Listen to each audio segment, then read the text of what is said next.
Hey there, Jonathan and Haley. Hope you guys had a good vacation. That everything went smooth. You guys had a good time. Looking forward to see you guys on Saturday. Actually, I'll see you on group class Monday. So looking forward to that. Cool. So there's 4 things I want to talk about today in today's video lesson. Number 1 is composing with pentatonics. Number 2, right-hand passage, right-hand pattern that is in the Bach tons that we talked about previous lesson, but I want to talk about again. And then number 3, that said right-hand pattern, but with the left hand to make sure all the fingerings are correct. And then 4, I'm going to talk about the thumb and fingers exercise. I know we already talked about it a lot, so I just want to make sure that you guys are keeping up on that because it's important for the next one. So cool. I'll start from the top and just work my way down. So first thing is composing with pentatonics. Pentatonics, if we break that word down, pent and tonic, pent meaning 5, like pentagon, right, 5, and tonic meaning note. So therefore it is a 5-note scale. So you think of it as like the G tonalization, but minus 2 notes in there. And those 2 notes that we're going to subtract out of it or take away from the G tonalization, they're what we call, they're like tones, they're notes that like want to yank us in one direction or the other, just by hearing all the music throughout your life. The pentatonic scale gets rid of those, so it has a nice sound to it. I'll play it for you. You can hear what I'm talking about.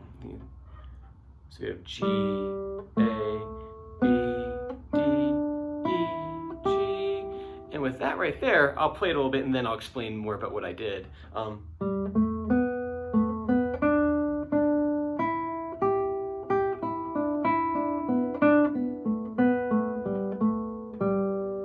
Right? So what I did there was I took a concept, I took the pentatonic scale and I combined it with another concept called sequencing. We'll talk about that. I'll just give you the scale today, and then we can talk about, if this interests you, we can talk more about sequence patterns at your next lesson. So cool. So pentatonic scale, like I said, 5-note scale, and we're not adding anything to the G tonalization. Actually, we're subtracting notes away from it. So the G pentatonic scale is going to be your G, your open G string. You have A on the 3rd string, right? Or so yeah, A on the 3rd string, and then you have B on the 2nd string, open.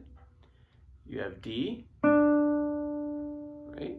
Then you have open E, and still keeping that 3rd finger down just for practice, just like how we did in the G tonalization. You have E, and then high G on the 1st string. So you have this. You have G, A, B, D, E, and then high G, and then G back down, E, D, E, A, G.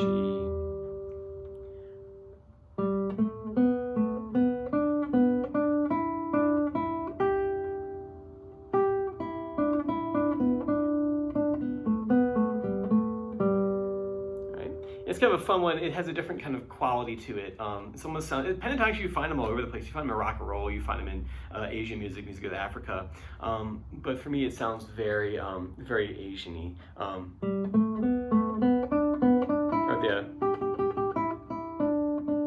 That's what it is. But that'd be kind of maybe something more fun to give you some more ideas to kind of play around with in terms of Haley's composing. So you can learn the scale this week, and then next week, if, like I said, this interests you, we can continue on. I can show you some patterns that you can do with it that will hopefully inspire your creativity. So if I play it compared to your G major scale, so say if I do, or your G tonalization, as you know it. So G, A, see, it has that note there, has that note there. So I take out those 2 notes, so versus, right, so play around with that. Cool, and then the next thing I want to talk about is a right-hand pattern. So this one goes back to the Bach tons. I remember we talked about a little bit about it already in the previous lessons, but I want to reiterate the point, is that the pattern is going to be M-A-M-I. M-A-M-I. So what I'm going to do is I'm going to take my right hand, let me zoom this in so you can see a bit better. Zoom in here, and we're going to put our M finger on the second string on the B string. So M, A is going to reach out and grab the first string. So you have M, A, and then M goes back to second string, and then I on the third string. So M, A, M, I. One more time. Middle on second, ring on first, middle on second, index on the third string. So you have, right? So practice that.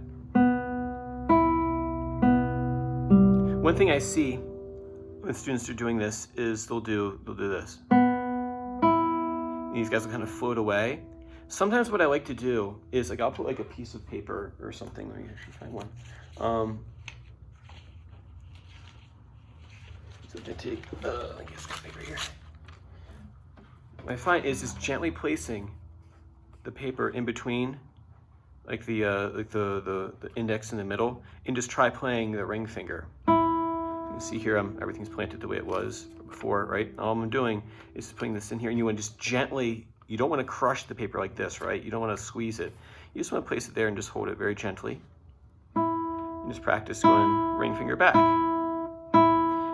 And that'll keep, hopefully, these guys from sailing away. So you have, so if you find you're doing this, just put a piece of paper in there, or a feather or something, like that. And then you can do the same thing. Say if your ring finger here and you want to try the index finger. That's a little harder. That one's hard, actually. There you go. Try that. So if you put it here,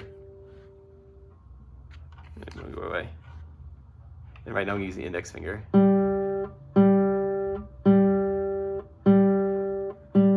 Right, but really I would stick with just the ring finger, because that's the one where I see people, they'll do like this when they start doing this. So put a piece of paper in there and then try that, and then go back to, right? Cool, so practice that for me. Zoom back out. So practice that for me. Next thing is the left hand when it comes into terms of the Bach tons. The passage I'm talking about is in the second half, and it's the one that goes, I'll start from, so you have,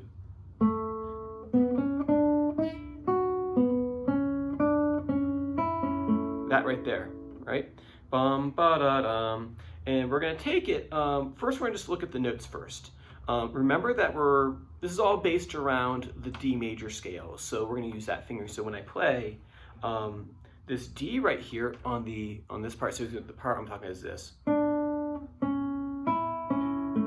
What you're gonna do is you're gonna take your second finger, and I've marked out the fingerings underneath here for you, Jonathan. So to show Haley, you have second finger on the third fret of the second string, so you're in the note D, right? And we have D. It's going to in just the left hand by itself. So you have D, you move down here to the C sharp. So the hand actually moves. You're not going to use your first finger there. So from D on the third fret, we're going to go down to the second fret, and we're going to go here to the second fret, second string, to the C sharp. So D, you shift down to the second fret, to that C sharp. So D down to C. So it's going to be D, C, D, C sharp, and then E. Instead of trying to play the E here, we're going to play it open on the first string. So even though you could do like that right there, we're not going to do that. We're going to go. So we're going to go D, C sharp, E is open. We're not going to let this drift away. We're going to keep it there. So D, C sharp, open E, back to the C sharp, and then to A. And notice that guy stayed there the whole time. The second finger stayed there the whole time. So you have second finger moves, open E, second finger, first finger on the third string, second fret. So you have this.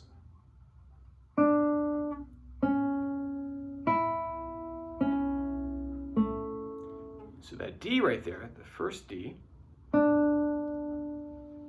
you hit that with your index finger. So index, I, and then here's the exercise that we did previously. M, A, M, I. So index, M, A, M, I, M, A, M, I, and getting into it. I, M, A, M, I, just like that. So practice that for me. And then the last thing I'll talk about is your thumb and fingers exercise. So I know you've already been practicing. It looked really good last time I saw it.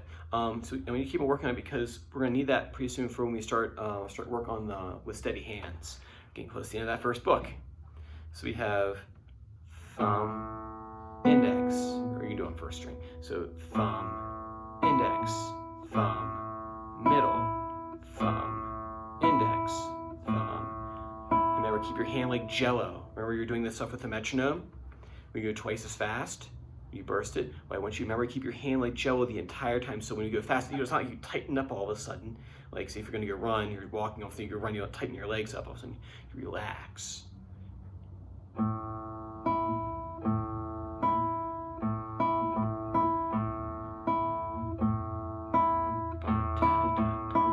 See my hand? See, it's really relaxed when I go fast. You should feel the same.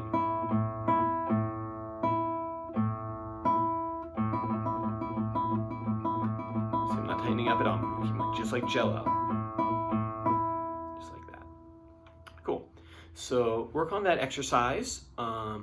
And then what we'll do probably, if everything looks good with the Bhaktans, the passage I just gave to you, in the next couple weeks we'll probably start that with the steady hands. So cool, there it is. That's what I wanted to talk about today. Shoot me a message over if you have any questions about anything I talked about, and I'd be more than happy to answer. And we will go from there. So I'll see you in group on Monday, and see you on Saturday. Bye.